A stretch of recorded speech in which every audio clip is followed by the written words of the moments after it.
और सेशन को हम आगे ले जाते हैं। सो डे 12 में आप सभी का स्वागत है। नॉन कम्युनिकेबल डिसीजेस का अंदर में है हम लोग। यहाँ पे हम लोग पढ़ लास्ट टाइम हम लोग देख रहे थे। अभी हम जो सीरीज देख रहे हैं वो है एंडोक्राइन सिस्टम, है ना।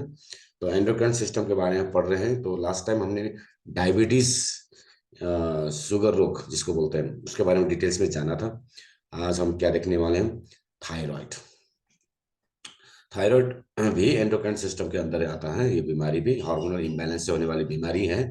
डायबिटीज भी हार्मोनल इम्बैलेंस, जिसमें इंसुलिन हार्मोन का विशेष रोल रहता है, खासकर, है ना। तो इसमें भी हार्मोन का ही रोल रहता है। सो ये भी एंडोक्राइन सिस्टम के अंदर में आता है। सो थायराइड के बारे में जानेंगे। पहले तो हम थायराइड को समझते हैं कि थायराइड होता क्या है। थायराइड जो है हमारे गले में एक बटरफ्लाई शेप, यहाँ पे आप लोगों को दिख रहा होगा।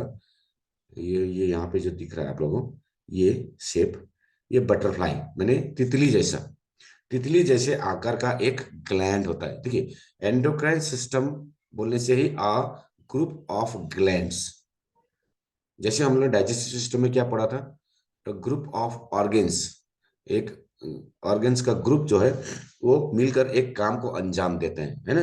तो उसी तरह से एंडोक्राइन सिस्टम में भी एक ग्रुप ऑफ ग्लैंड्स, हमारे शरीर में बहुत सारे ग्लैंड्स होते हैं, जो कोई इंजाइम्स निकालता है, कोई हॉर्मोन्स निकालता है ना। तो ये ग्रुप ऑफ ग्लैंड्स को बोलते हैं एंडोक्राइन सिस्टम। और एक्सोक्राइन सिस्टम बोल भी एक सिस्टम होता है, उसके बारे में मैं थोड़ा सा अभी बताऊंगा बाद में।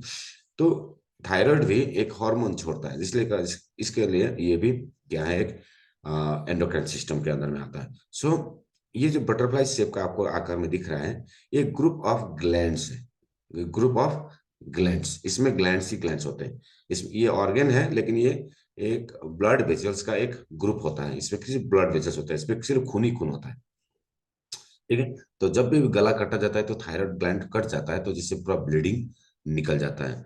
तो ये बटरफ्लाई शेप में होता है, तितली का आकार में होता है। ये याद रखिएगा, तितली का आकार में एक ऑर्गन होता है जो हमारे गले में होता है। गले के जो हमारा पाइप होता है, इसके ठीक बाहर में, जैसे प्रोस्टेट होता है ना, प्रोस्टेट पेशाब की नली के बाहर होता है ना, उसी तरह से ये भी हमारी जो पाइप है, क्या पाइप है, फूड पाइप और सांस नली, एयर पाइप, ये दो पाइप होते हैं। तो इसके बाहर में एक ये ऐसे इसको पकड़े हुए, पकड़ा जैसा, ऐसे पकड़ के बैठा हुआ, जैसे मान लीजिए तितली किसी डाली को ऐसे पकड़ के बैठा है, उस तरह का शेप में एक होता है, तितली का शेप में। तो इसको बोलते हैं थायराइड ग्लैंड, ठीक है। ये ग्लैंड है, ग्रुप ऑफ ग्लैंड्स होता है इसमें।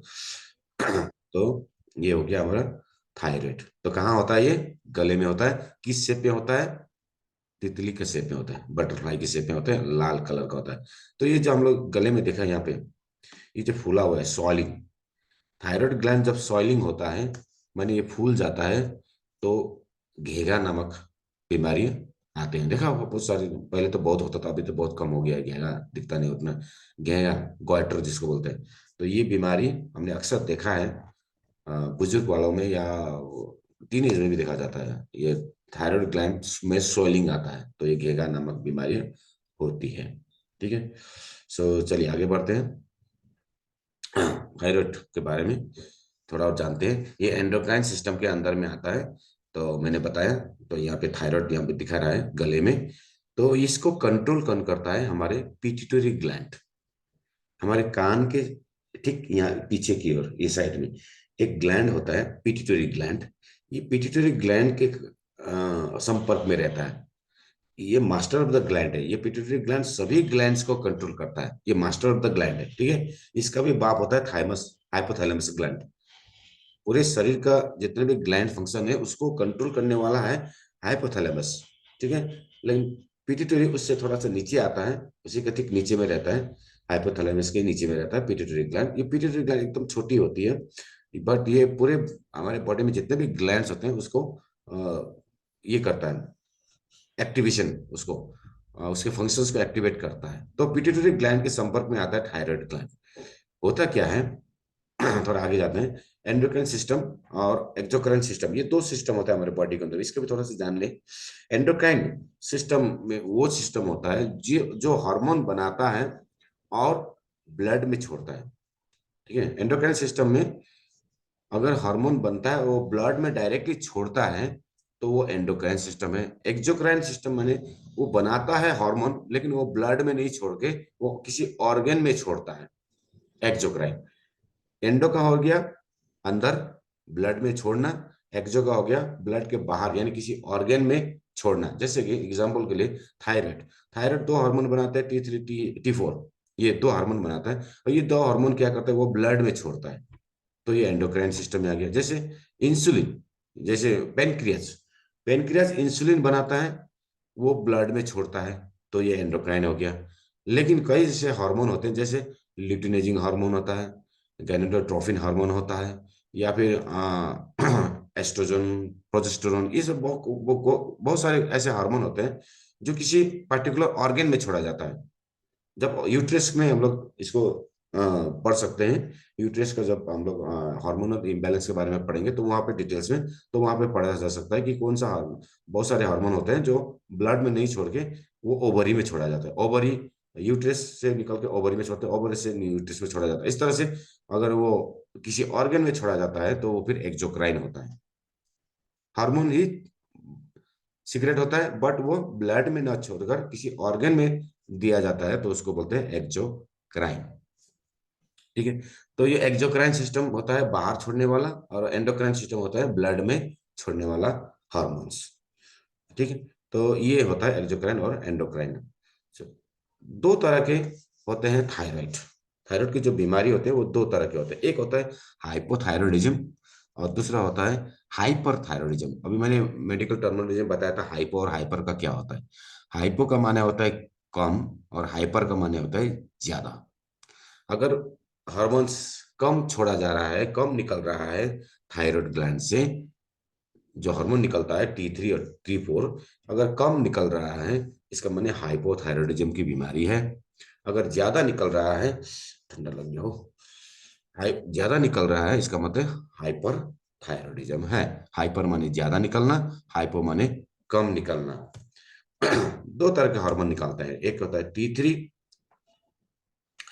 ट्रायोड ट्रायोडक्स थायरोक्सिन, थायरोनाइन, सॉरी, थायरोनाइन, ट्रायोडिन, ट्रायोडो माने ट्राई माने तीन गुना आयोडीन, आयोडीन का यहाँ देखिए, ट्राई माने तीन, आयोडो माने आयोडीन, और ये हार्मोन का नाम है थायरोन, थायरोनाइन। थायरोनाइन क्या हो गया, ये आयोडो थायरोनाइन माने ये हार्मोन हो गया ना नाम, ये नाम दे दिया है। ट्राई का माने होता है तीन गुना, तो तीन गुना जब हार्मोन निकलता है तो उसको T3 बोलते हैं, शॉर्ट में इसको T3। और T4 होता है थायरोक्सिन, डायरेक्ट इसका नाम है थायरोक्सिन है। तो जो दवाई आते हैं थायराइड की गोली, वो भी लीवोथायरोक्सिन होता है, लीवोथायरोक्सिन, थायरोक्सिन ही होता है उसमें, यानी कि T4 की दवाई आती है। जितने लोग थायराइड की दवाई खाते हैं, गोली खाते हैं, उनको दवाई जाके देखना, लेवोथायरोक्सिन होगा, दवाई का नाम ही है थायरोक्सिन, क्योंकि एक ही कंपनी बनाती है थायराइड की गोली। थायराइड की गोली गोली बनाने वाली कंपनी पूरे वर्ल्ड में एक ही है, वो बनाता है लेवोथायरोक्सिन। ठीक है, लेवोथायरोक्सिन माने T4, दैट इज T4। ठीक है, हमारी बॉडी T3 तो बना सकती है लेकिन T4 नहीं बना सकती, थायराइड ग्लैंड। ठीक है ना, तो T4 यदि, जो T3 और T4 में क्या डिफरेंस है, T3 जो है, T4 सॉरी, T4 जो है वो एक्टिव, एक्टिव हार्मोन है T4, थायरोक्सिन। T3 जो है वो स्टोरेज हार्मोन है। स्टोरेज माने बॉडी T3 भी बनाती है, T4 भी बनाती है, लेकिन T3 डायरेक्टली जाकर काम नहीं करती, वो स्टोर होता है, जब भी जरूरत पड़ेगा फिर उसको T4 में कन्वर्ट करके बॉडी जो है यूटिलाइज करेगी। ठीक है, T4 जो है डायरेक्टली जाके ब्लड में जाएगा और वो डायरेक्टली जाके क्या करेगा, एक्टिवेट करेगा, काम करेगा। जो काम करने वाला एक ही हार्मोन है, दैट इज T4। इसको याद रखिएगा, ध्यान से सुनो, फिर एक बार रिपीट में करता हूँ। T4 यानी थायरोक्सिन जो है वो एक्टिव हार्मोन है, जो डायरेक्टली काम को अंजाम देता है। T3 जो है वो स्टोरेज हार्मोन है, जो स्टोर रहता है, बाद में उसको बॉडी कन्वर्ट करके T4 बनाएगा, T3 को T4 बनाता है, फिर T4 जाके वो काम करता है। इस तरह से काम होता है। यानी बॉडी को कभी भी चाहिए होता है मेटाबॉलिज्म के लिए, कभी भी बॉडी को मेंटेन करने पड़ता है, तो बार बार तो हमारा थायराइड हार्मोन सीक्रेट करता नहीं रहेगा ना। तो एक बार में सीक्रेट हो गया, जैसे जैसे एग्जाम्पल के लिए बाइल एसिड का एग्जाम्पल लेते हैं। लीवर क्या करता है, बाइल एसिड बना के गॉल ब्लैडर में स्टोर करता है। तो जब भी हम तेल वाली कोई खाना खाते हैं, उसको पचाने के लिए गॉल ब्लैडर से वो निकालता है बाइल एसिड, और जाके फिर उसको पचाता है। तो वो स्टोर करके रखता है ना। तो स्टोर करके रखता है, फिर उसको यूज करता है। तो बार बार लीवर को बनाने की जरूरत नहीं पड़ेगी, लीवर को और भी बहुत सारे काम है, तो एक बार में बना के वो जमा करके रख देती है।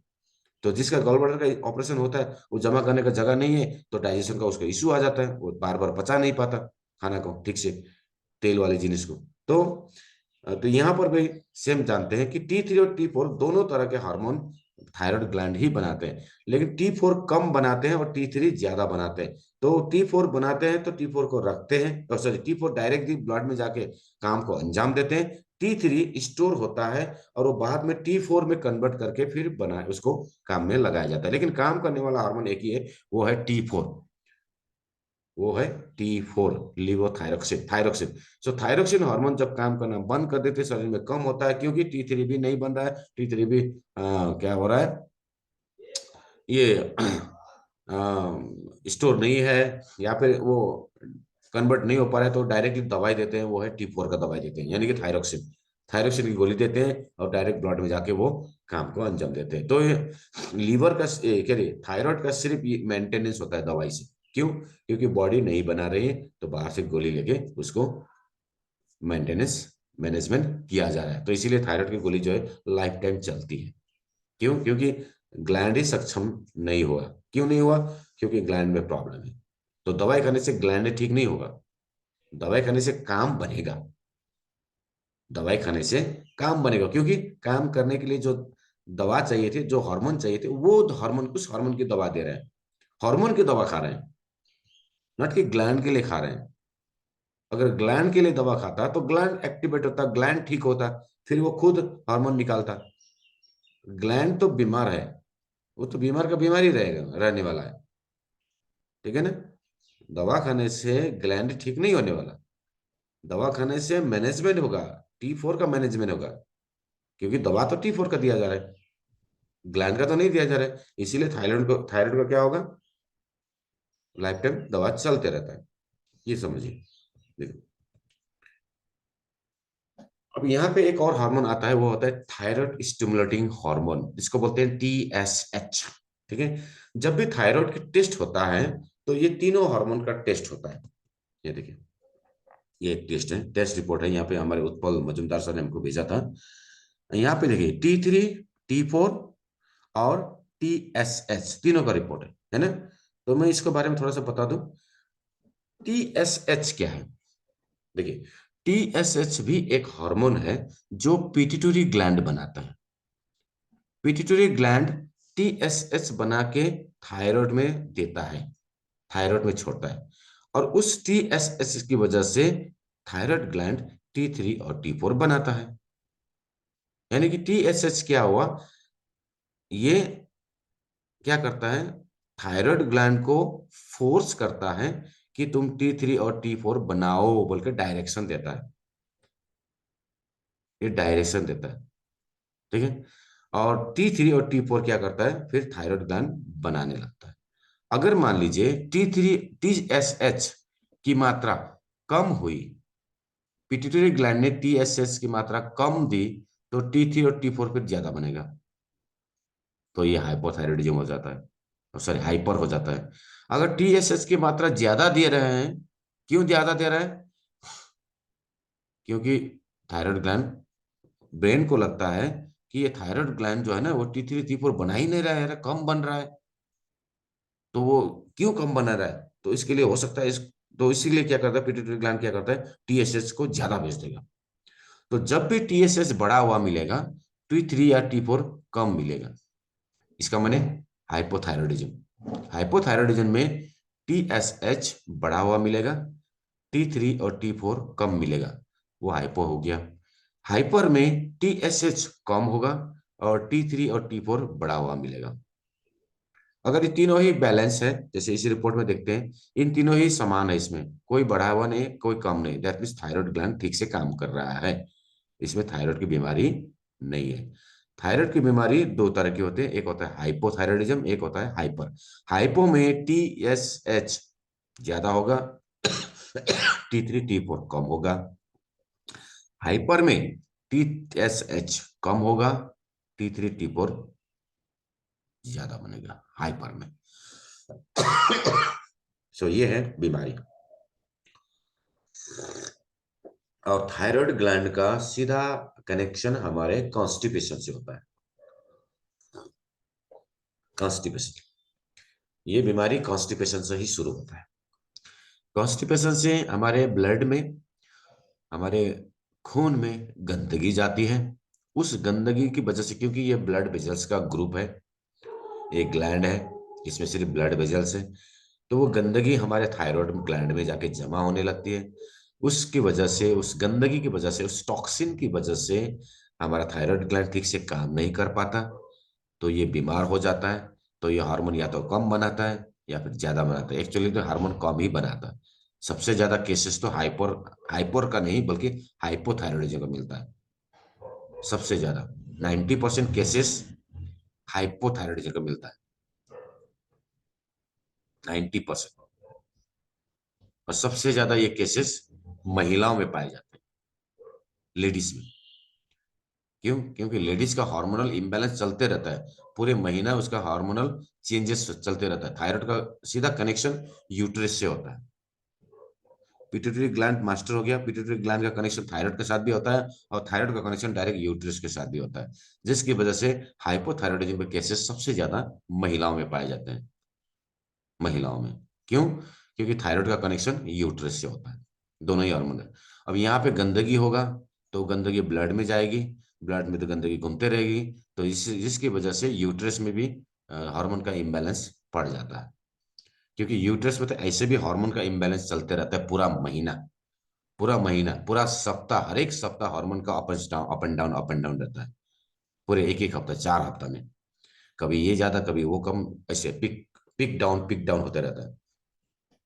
पूरा 28 दिन साइकिल, जो 28 दिन का साइकिल रहता है उसमें पूरा हार्मोन जो है पिक ऐसे अप एंड डाउन रहता है, ऐसे ही रहता है। तो उसकी वजह से भी ये केसेस ज्यादा महिलाओं में, ये बीमारी ही ज्यादा से ज्यादा महिलाओं में पाए जाते हैं। क्यों? क्योंकि महिलाओं का जो है ना, सबसे ज्यादा फास्ट फूड कौन खाता है, चटपट वगैरह, सबसे ज्यादा प्रोसेस फूड कौन खाते हैं, देखा जाता है महिलाएं खाती है।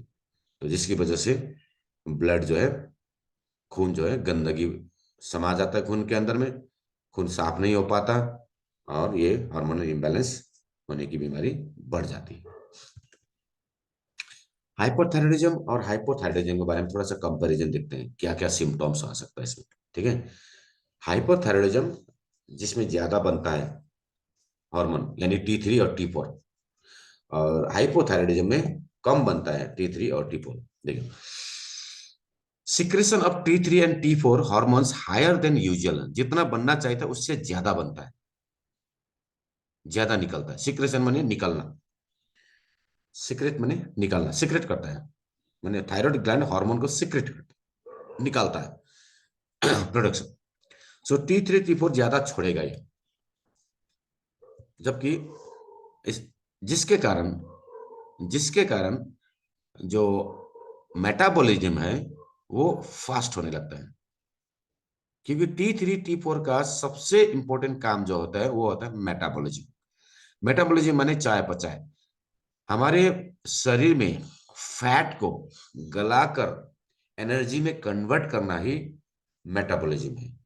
एनर्जी में कन्वर्ट करना, हमारे शरीर में ग्लूकोज या फैट, शुगर या फैट, इन दोनों को मेटाबोलाइज करके, गला के एनर्जी में कन्वर्ट करना, दैट इज मेटाबॉलिज्म। ये फास्ट होगा। T3 T4 ज्यादा होगा तो ये जल्दी जल्दी मेटाबॉलिज्म करेगा। तो इससे क्या होता है, एनर्जी बर्न फास्टर होता है। एनर्जी बर्न जितना जल्दी फास्ट होगा, वेट लॉस होगा। हाइपरथायराइडिज्म में वेट लॉस होता है, क्योंकि फास्टर हो रहा है, जल्दी जल्दी एनर्जी बर्निंग होगा। हो रहा है, हार्ट बीट भी फास्टर रहेगा, भूख ज्यादा लगेगी, फीलिंग हॉट, शरीर में गर्मी ज्यादा बनी रहेगी, इंसोमेनिया नींद ज्यादा, सॉरी इंसोमेनिया नींद नहीं आएगी, नींद का प्रॉब्लम होगा, हेयर ब्रोकन, बाल टूट सकते हैं, लॉस हो सकते हैं। ठीक है, इस तरह से स्किन, स्किन में क्या होगा, मॉइस्ट होगा, ज्यादा ज्यादा नमी, ज्यादा फैट, ज्यादा ऑयली, इस तरह का दिखेगा, ज्यादा नमी स्किन होगा।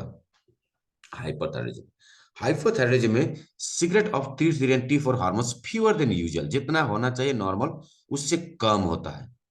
अब उससे कम होगा तो मेटाबॉलिज्म क्या हो जाएगा, स्लो हो जाएगा, जितना बर्निंग होना चाहिए था उस बर्निंग नहीं होगा, बर्निंग नहीं होने की वजह से एनर्जी बर्निंग स्लोअर हो जाएगा, एनर्जी बर्निंग स्लो हो जाएगा तो वेट गेन होगा, जमा होने लगेगा फैट, सब फैट में जमा होने लगेगा, क्योंकि ग्लूकोज एनर्जी में कन्वर्ट नहीं हो रहा है, तो फैट क्या हो गया, फैट डिपोजिशन बढ़ जाएगा, फैट डिपोजिशन बढ़ जाएगा तो वेट गेन होगा। तो हाइपोथायराइडिज्म में वेट गेन होता है, हाइपर में वेट लॉस होता है। तो इससे हार्ट बीट भी स्लोअर हो जाएगा, यानी कि स्लोअर होगा तो हाइपो टेंशन, हाइपर टेंशन माने low blood pressure, heart beat slow होगा तो ब्लड प्रेशर भी स्लो हो जाएगा, लो हो जाएगा, ब्लड प्रेशर भी गिरेगा। फीलिंग कोल्ड, यहाँ पे हॉट, गर्मी हो रहा था, अभी यहाँ पे ठंडी ज्यादा लगेगी, शरीर में कभी ठंडा ठंडा ठंडा महसूस होगा, नॉर्मल में भी।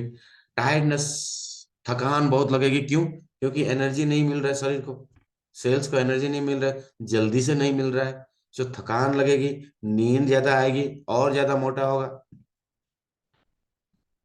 इरेगुलर एमसीज यानी मेंस्ट्रुअल साइकिल जो है वो इरेगुलर होगा हाइपोथायराइडिज्म में, क्यों, क्योंकि T3 T4 मेटाबॉलिज्म को स्लो कर दे रहा है, वो इससे कम निकल रहा है, मेटाबॉलिज्म स्लो हो रहा है, फैट डिपोजिशन बढ़ रहा है, फैट डिपोजिशन होने से एमसीज में प्रॉब्लम होता है, जो मोटे मोटे होने से, मोटा होने वाले से, मोटा होने से भी ये एमसीज में प्रॉब्लम क्रिएट होता है। तो ओबेसिटी वालों को बहुत सारी बीमारी होता है, तकलीफ होता है, जिससे फिर बाद में जाके क्या होगा, अर्थराइटिस का प्रॉब्लम होगा, शुगर का प्रॉब्लम होगा, स्किन ड्राई, स्किन ड्राई।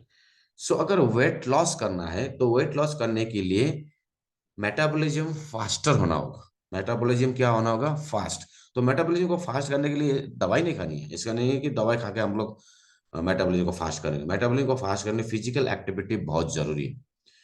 तो हाइपोथायराइडिज्म वाले जितना है उसको फिजिकल एक्टिविटी बढ़ानी पड़ेगी, क्यों, क्योंकि नहीं तो डिपोजिशन होता जाएगा, मेंस्ट्रुअल बंद होता है किसी किसी लेडीज का, 3 महीने 4 महीने सालों भर तक मेंस्ट्रुअल साइकिल बंद होता है, जबकि उसका उम्र भी उतना नहीं होता है, लेकिन मेंस्ट्रुअल साइकिल बंद हो जाता है, रुक जाता है हाइपोथायराइडिज्म की वजह से। ठीक है, ऐसे बहुत सारे केसेस आया था मेरे पास, जिसका इस मेंस्ट्रुअल साइकिल बंद हो गया था, 3 महीने 4 महीने बंद हो गया था, लेकिन खुल गया, 1 महीना दवा खाने से खुल गया, 1 महीना सप्लीमेंट में ही ठीक हो गया।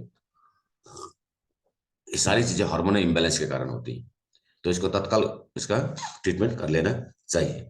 तो ये देखिए, हार्मोन ज्यादा होगा तो भी प्रॉब्लम है, कम हुआ तो भी प्रॉब्लम, यानी इम्बैलेंस, इसी को तो बोलते हैं इम्बैलेंस। इम्बैलेंस का माने क्या, ऊपर नीचे, ऊपर नीचे, बराबर नहीं, बैलेंस में नहीं है। तो बैलेंस में करने के लिए मेडिकल में क्या किया कि दवाई बनाई, क्या, लिवोथायरोक्सिन, क्योंकि ये T4 की दवाई है। सो T4 खा लिया, डायरेक्ट ब्लड में गया और संतुलन बना दिया, बैलेंस कर दिया। लेकिन उससे थायराइड ग्लैंड ठीक नहीं हो रहा है, तो थायराइड ग्लैंड को ठीक करने के लिए सबसे पहला जो इंपॉर्टेंट फैक्टर है वो है डिटॉक्सिफिकेशन, पेट की सफाई, ये बहुत जरूरी है, खून की सफाई, ब्लड फिल्ट्रेशन, ब्लड प्यूरिफिकेशन, ये बहुत जरूरी है। जब तक पेट की सफाई नहीं होगी, जब तक खून की सफाई नहीं होगी, थायराइड अपना फंक्शंस को बढ़ाने वाला, रेगुलेट करने वाला, बैलेंस में लाने वाला नहीं है, नहीं तो गोली खाते रहेगी। तो हमें इस तरह से कॉम्बिनेशन बनाना है जिससे पेट की भी सफाई हो, खून की भी सफाई हो। समय लगता है, 3 महीना 6 महीना लगेगा, पेट की सफाई होने में टाइम लगेगा, ठीक है, खून की सफाई होने में 3 महीने का टाइम लगता है, 120 दिन आरबीसी का टाइम होता है। तो जो नया खून बनेगा वो साफ वाला खून बनेगा, तो पेट की सफाई पहले हो, पूरा डिटॉक्सिफिकेशन करना जरूरी है। ठीक है, डिटॉक्सिफिकेशन के लिए, पेट की सफाई के लिए सबसे अच्छा है एलोवेरा जूस। एलोवेरा जूस से पेट की सफाई करें, जिसको थायराइड है। डिटॉक्सी वन ना खाने, डिटॉक्सी वन ना खाए क्योंकि वो गोली खा रहा है। तो गोली खाने वालों को हम लोग डिटॉक्सी वन प्रोवाइड नहीं करते हैं। तो वो एलोवेरा जूस से कर सकते हैं डिटॉक्सिफिकेशन, प्रीमियम जूस से। मोरिंडा प्रीमियम जूस से भी कर सकते हैं, वो भी डिटॉक्सिफिकेशन का काम करेगी, सफाई करेगी आंतों की। आंतों की सफाई बहुत जरूरी है। फ्रूट फाइबर से भी किया जा सकता है, ठीक है। टी3 से भी किया जा सकता है। टी3 जो हमारा चाय है, उससे भी डिटॉक्स होता है, ऊंचाई से भी। तो पहले, सबसे पहले डिटॉक्स बहुत जरूरी है। 1 महीना पूरा डिटॉक्स का प्रोसेस चलाएं। उसके बाद फिर ब्लड क्लींजिंग, यानी कि व्हीट ग्रास, टोटल एंटीऑक्सीडेंट, ये व्हीट गार्लिक, ये सारी चीजें जो है, इसमें एंटीऑक्सीडेंट ज्यादा है, तो ये खून की सफाई में बहुत हेल्प करता है व्हीट ग्रास, ठीक है ना। तो व्हीट ग्रास खिलाएं उसको 3 महीना प्रॉपर, ठीक है। उसके बाद हम लोग इसको अच्छी तरह से कॉम्बिनेशन में ट्रीट कर सकते हैं। देखिए सप्लीमेंट्स में क्या क्या आते हैं। एस्पारोस, एस्पारोस हार्मोन इम्बैलेंस से होने वाली बीमारियों को ठीक करने में बहुत एक्सपर्ट है ये, ठीक है। तो लेकिन इसमें इसको हम हाइपरथायरॉयडिज्म में नहीं दे सकते, क्योंकि उसमें ऑलरेडी ज्यादा हार्मोन बन रहा है। तो एस्पारोस वहां पे हम लोग रिकमेंड नहीं कर सकते। तो एस्पारोस की जगह वहां पे सबसे जो हार्मोन को बैलेंसिंग में लाने वाली जो दवा है, जो सप्लीमेंट्स है, वो है शिलाजित। शिलाजित, शिलाजीत एक ऐसा सप्लीमेंट्स है जो हाइपोर या हाइपर दोनों में काम आता है। तो शिलाजीत से शुरू करें। शिलाजीत क्या करते हैं, हार्मोन से हार्मोन की बैलेंसिंग को स्टिमुलेट करते हैं, इम्बैलेंस को, सिक्रेशन को बढ़ाता भी है, बढ़ा हुआ है तो उसको घटाता भी है। तो शिलाजीत सबसे इंपॉर्टेंट है। शिलाजीत हम लोग यूट्रस के प्रॉब्लम में भी देते हैं, क्योंकि वो भी हार्मोन बैलेंस में होने वाली बीमारी है। व्हीट ग्रास ब्लड क्लींजिंग में काम आएगा। टोटल एंटीऑक्सीडेंट, ये डिटॉक्सिफिकेशन भी काम आएगा, क्योंकि इसके अंदर बहुत सारे एंटीऑक्सीडेंट है, जो कि करक्यूमिन है। तो ये जो है हमारे बॉडी को डिटॉक्स भी करती है, और मेटाबॉलिज्म को भी क्या करते हैं, ठीक रखता है। व्हीट ग्रास भी मेटाबॉलिज्म को ठीक रखता है। शिलाजीत भी मेटाबॉलिज्म को ठीक रखता है। तो मेटाबॉलिज्म को ही तो ठीक रखना है ना। तो मेटाबॉलिज्म को ठीक रखने वाली बीमारी में, सॉरी, सप्लीमेंट में शिलाजीत आता है, व्हीट ग्रास आता है, टोटल एंटीऑक्सीडेंट, ओमरिंगा भी आता है इसमें, ठीक है। कैल्शियम, कैल्शियम हॉर्मोन्स को बैलेंस करेगा, हार्मोन सिक्रेशन को बढ़ाता भी है। कैल्शियम भी इसमें इफेक्टिव, इसलिए कैल्शियम को हम चूस के खाते हैं, तो ये सीधा थायराइड ग्लैंड में पड़ता है, ठीक है। जो चीज चूस के खाया जाता है वो डायरेक्टली ब्लड में जाता है, क्योंकि मुंह में रखते हैं तो मुंह में बहुत सारे ऐसे ग्लैंड होते हैं, सलाइवा निकलता है ना, लार निकलने वाले ग्लैंड, सलाइवा, वो कहाँ से नहीं, वो ब्लड वेजल्स के अंदर से निकलता है।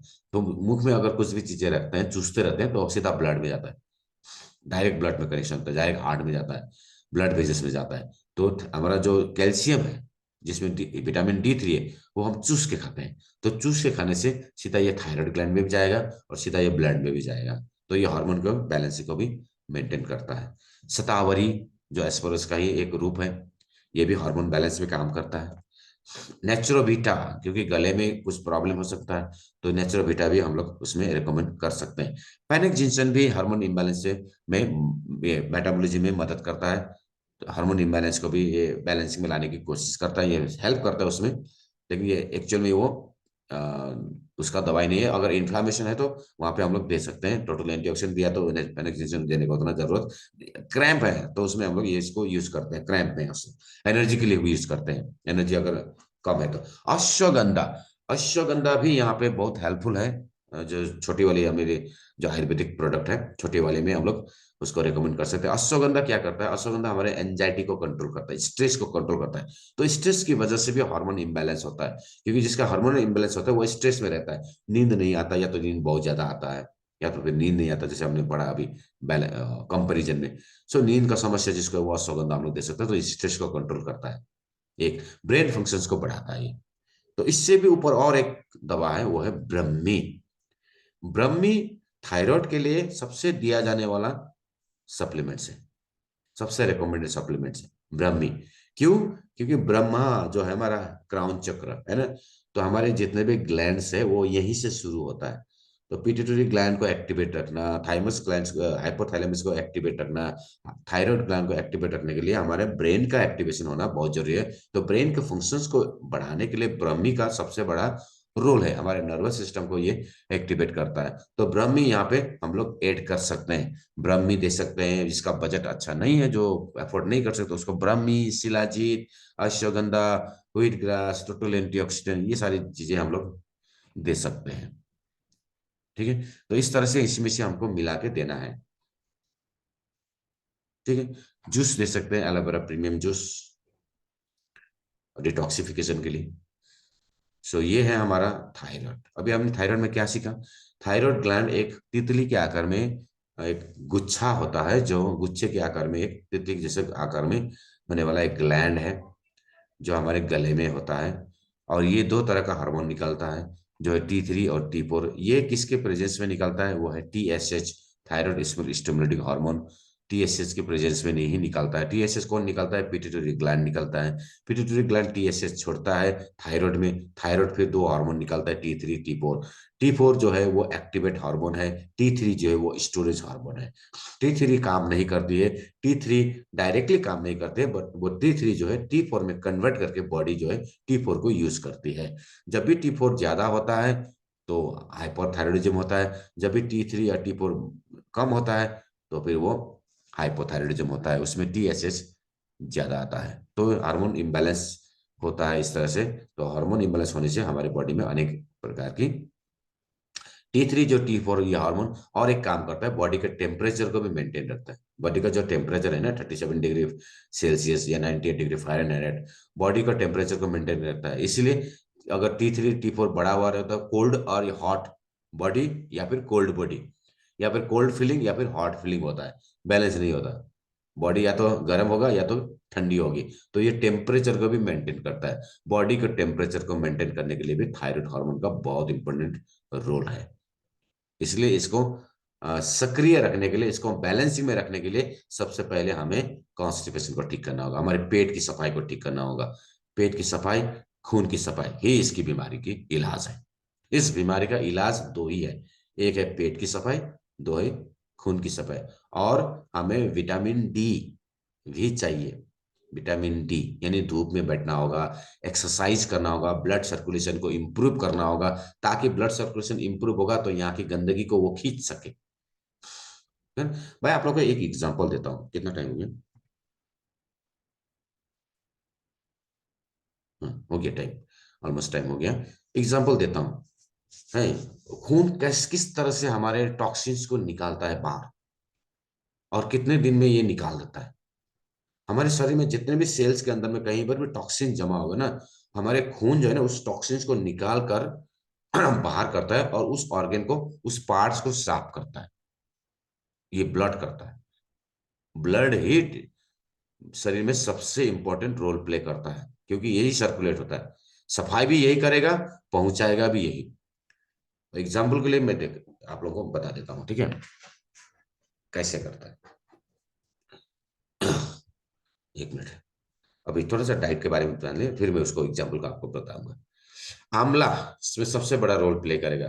क्यों? क्योंकि ये डिटॉक्स करता है, विटामिन सी देता है। बनाना, बनाना में पोटेशियम ज्यादा होता है, कोकोनट में पोटेशियम ज्यादा होता है, तो पोटेशियम की आवश्यकता यहाँ पे होता है। आयोडीन भी होता है, आयोडीन डिफिशियंसी आयोडीन की कमी से होता है। विटामिन डी की कमी से थायराइड में प्रॉब्लम आता है। सिलेनियम इसमें सबसे बड़ा अच्छा मिनरल है थायराइड को ठीक करने के लिए। विटामिन B12 इसकी सप्लीमेंट ले सकते हैं, इसकी कमी होगी तो भी थायराइड फंक्शंस रहेगा। तो यहाँ पे हम लोग फलों में तो सभी फल खा सकते हैं। थायराइड वाले पेशेंट्स जो हाइपोथायराइडिज्म है, वो मैदे वाले आइटम बिल्कुल ना खाएं, दूध वाले आइटम बिल्कुल ना खाएं। क्योंकि दूध जो है, आजकल की दूध में हार्मोन का इंजेक्शन लगाया जाता है, और उसी से दूध बनाए जाते हैं, दूध का प्रोडक्शन बढ़ाने के लिए। तो जो हार्मोन है, केमिकल हार्मोन, वो बॉडी में चला जाता है, तो हार्मोन, थायराइड ग्लैंड का फंक्शन और गड़बड़ा जाता है। तो दूध बिल्कुल भी ना पिए, दूध वाले आइटम कुछ भी ना खाएं जिसको थायराइड है। ठीक है, मीट मछली ये सब नहीं खाना है थायराइड में। कृषि फ्रेश फ्रेश वेजिटेबल भी नहीं खानी बताते हैं, ठीक है, लेकिन वेजिटेबल्स कुछ खा सकते हैं। अभी मैं बताता हूँ आप लोगों को क्या बताता हूँ, कि हमारे खून जो है गंदगी को कैसे साफ करता है। ठीक है, कैसे साफ करता है, देखिए, अगर मान लो आपका नाखून, नाखून में कहीं पर आपको चिपक गया या लग गया, कुछ हथौड़े से लग गया, तो इसके अंदर में पूरा खून जम जाता है। पहले तो ब्लीडिंग होगा, थोड़ा बहुत खून निकलेगा यहाँ से, नाखून का टिप से, ठीक है ना, यहाँ से खून निकलेगा, फिर हम उसको बंद कर देते हैं, ऐसे बंद कर देते हैं, तो यहाँ पे इस नाखून के अंदर में पूरा नीला पड़ जाता है। ऐसे देखा होगा आपने, नीला पड़ जाता है। फिर ऐसे पूरा पेन होता है आपको। तो पेन कुछ दिन तक रहता है आपको। वो जो नीला पड़ गया वो क्या पड़ा, खून जम गया वहां पे। खून जम गया है ना। तो ये खून जम जाता है, तो कुछ महीने बाद धीरे धीरे धीरे आप ऑब्जर्व करना। अब ऑब्जर्व करने के लिए मारना मत यहाँ पे, अपने आप को चोट मत करना। आपने ऑब्जर्व किया होगा अक्सर, वो जो नीलापन है वो धीरे धीरे खत्म होता है, या तो नाखून उखड़ जाता है, फिर नए नाखून आ जाते हैं उसके ऊपर, और जो नीलापन है वो धीरे धीरे खत्म होके फिर से जैसा का वैसा ही बन जाता है। कोई दाग नहीं रहता। वो खून जो है ना, वो मर गया था, जो जम गया था, जो जमा हुआ खून था, क्योंकि जमा हुआ खून तो जो मर गया है वही खून है, जम गया। वहां का पूरा ब्लड वेसल्स डैमेज हो गया है, इसलिए वहां पे खून जम गया है। वो जो क्लॉट हो गया था, जम गया था, जो नीला पड़ गया था, वो धीरे धीरे धीरे धीरे ब्लड वहां से उसको हटाएगा, डिटॉक्स करेगा। डिटॉक्स कर करके फिर उसको जैसा का वैसा ही लेके आएगा। तो करीब करीब 3 से 6 महीने के अंदर में वो जैसा का वैसा ही बन जाता है, नॉर्मल रहता है। कोई दाग नहीं रहता, कोई सिंगल खून का वो धब्बा वहां पे मिलेगा नहीं। तो ये किसने किया, ये बॉडी ने खुद किया। इसके लिए कोई दवा खाने की जरूरत नहीं पड़ी। तो बॉडी इस तरह से डिटॉक्स करता है। तो कहीं पर भी कोई गंदगी जमा होगा ना, वो खून ही लेके आएगा उस गंदगी को, और फिर बाहर करेगा, लिवर में पहुंचा देगा, लिवर उसको बाहर कर देगा, यूरिन के माध्यम से या फिर टॉयलेट के माध्यम से। ठीक है, इस तरह से साफ करता है। इसको बोलते हैं डिटॉक्स, गंदगी को साफ करना। लेकिन अगर खून में ही गंदगी है तो फिर वो डिपॉजिट करेगा, वो फिर डिपॉजिट करेगा। तो खून को साफ करना ये बीमारी का असली ट्रीटमेंट है। जिसका खून हमेशा साफ रहेगा उसको बीमारियां कम होगी, उसको बीमारियां कम होगी। और उसकी बीमारी, खून की गंदगी कहां से शुरू होती है, कॉन्स्टिपेशन से, आंतों से। खून में गंदगी कहां से जाता है, आंतों से, भोजन से, अनडाइजेस्टेड फूड से। सो यदि आंतों को हम साफ रखेंगे तो खून हमेशा साफ रहेगा। खून हमेशा साफ रहेगा तो स्किन में भी कोई प्रॉब्लम नहीं आएगा, बॉडी का भी डिटॉक्स होता रहेगा, बॉडी भी साफ रहेगी, बॉडी का हर ऑर्गन का फंक्शंस बैलेंस में रहेगा। तो एक ही ट्रीटमेंट है, खून को साफ करो, खून का डिस्ट्रीब्यूशन बढ़ा दो, यानी सर्कुलेशन बढ़ा दो। दो ही ट्रीटमेंट है, ट्रीटमेंट दो ही है शरीर का। एक है खून को साफ करना, और दूसरा है खून का डिस्ट्रीब्यूशन, जो सर्कुलेशन है उसको बढ़ाना। इसीलिए फिजिकल एक्टिविटी जितना अच्छा होगा उतना खून का सर्कुलेशन बढ़ेगा।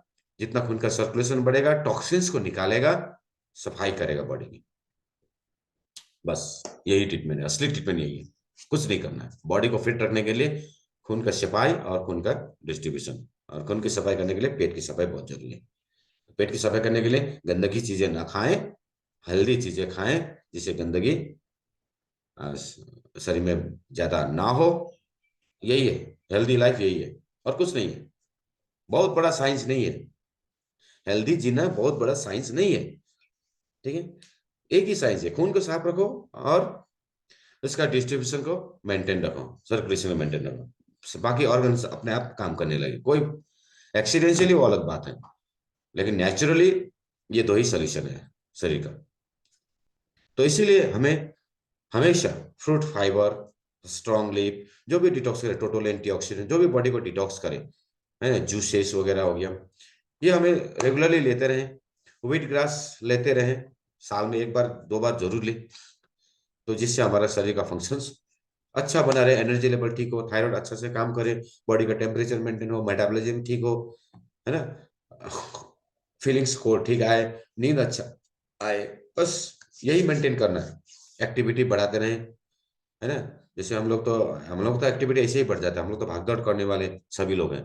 घर में तो कोई रहता नहीं, कभी भाग दौड़, इधर फील्ड में उधर फील्ड में, उधर मार्केटिंग, इधर सेल्स, इधर घूमते रहते हैं हम लोग, तो चलते रहते हैं। तो ज्यादा चलने की वजह से हम लोग का फिटनेस ऐसे भी बना रहता है। तो उसको और सप्लीमेंट का सहारा सहारा देते हैं तो और अच्छा हो जाता है। इसलिए फील्ड वर्कर्स, जितने भी फील्ड वर्कर्स हैं, जो लोग फील्ड में काम करते हैं, जो लोग मार्केटिंग में काम करते हैं, उनका हेल्थ अच्छा रहता है, और जो लोग ऑफिस में काम करते हैं उनका हेल्थ ही खराब होता है। बहुत इससे देखा गया। जो लोग ऑफिशियल काम करते हैं ना, यानी दिन भर 8 घंटा 10 घंटा टेबल चेयर में बैठ के काम करते हैं, उन लोग का हेल्थ बहुत खराब होता है, वही लोग बीमार होते हैं। मार्केटिंग करने वाले लोग उतना बीमार नहीं होते। जो लोग भाग दौड़ ज्यादा करते हैं, देखे ना, रिक्शा चलाने वाले, ठेले चलाने वाले कितना हेल्दी है वो लोग। नदी में काम करने वाले कितना हेल्दी है, लेबर काम करने वाले कितना हेल्दी है। लेकिन वो लोग समय समय पर डिटॉक्स नहीं करते, समय समय पर न्यूट्रिशन सप्लीमेंट नहीं लेते, जिसकी वजह से, डिफिशियंसी की वजह से ही वो लोग बीमार होते हैं। टॉक्सिन जमा होता है बीमारी की वजह उन लोगों का अलग होता है, वो है डिफिशियंसी होता है। लेकिन जो लोग ऑफिशियल काम करते हैं वो लोग बैठ के काम करने वाले होते हैं, उसका ब्लड सर्कुलेशन अच्छा नहीं हो पाता। हालांकि हेल्दी खाना खाते हैं, फिर भी ब्लड सर्कुलेशन अच्छा ना होने की वजह से डिटॉक्स नहीं हो पाता बॉडी का, तो वो लोग बीमार होते हैं। तो बीमार ना हो तो हमेशा हमें अपने बॉडी को मेंटेन करके रखना है। यही इसकी सीख है हेल्दी बॉडी की। So thank you very much. आज का सेशन यही है।